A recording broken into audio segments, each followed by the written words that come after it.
Hi, Mrs. Yandell. It's Autumn. So I was super excited about this week's topic. It didn't take me long when you had started talking to figure out who I wanted to talk about. His name is Dietrich Bonhoeffer. You probably know who I'm talking about. He was born in 1906, I want to say, and he died in 1945. He was executed by hanging in a concentration camp by the Nazis. Um, Bonhoeffer was really inspiring to me, primarily because he was very courageous. Not a lot of us can say that we're willing to die for anything. I mean, that's something that's very sacred to humans. We do everything that we can to safeguard ourselves, to protect ourselves. And somehow this man laid everything on the line. And it's really crazy because he had actually went to the Americas, and then he, because of the Nazi influence in Germany, and as the war progressed, as things got worse, he's like, I can't just leave my country to defend itself, you know.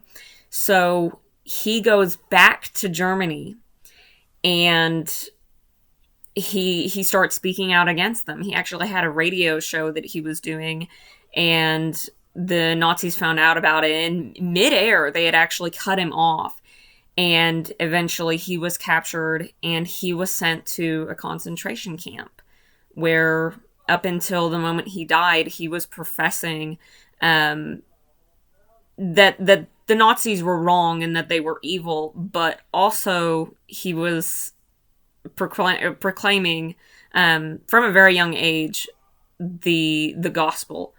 And he proclaimed to many people God's love inside and outside of Germany. So that, I imagine that takes a lot of courage.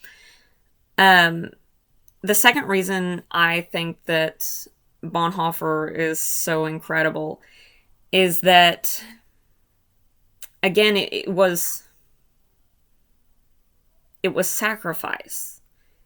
He was a man who nothing else really seemed to matter in the grand scheme of things. He was very focused. He was very determined. It's like he understood really his place in the world. He understood that this life is short and we don't have time to waste on, and I don't want to be misunderstood. These other things are good, but he knew that the primary purpose of us being on this earth was to proclaim the gospel to people. And it's to stand up against evil. It's to combat evil. And he wasn't afraid to do that. So I thought that, you know, that's something else that I really admire about him.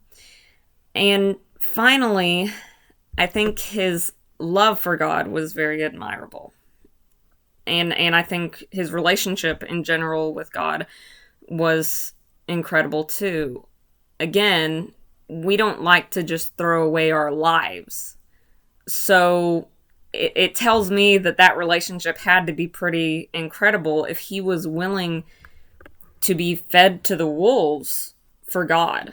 He went right into the lion's den knowing what was going to happen to him, and he did it because he loved God. And that's incredible to me.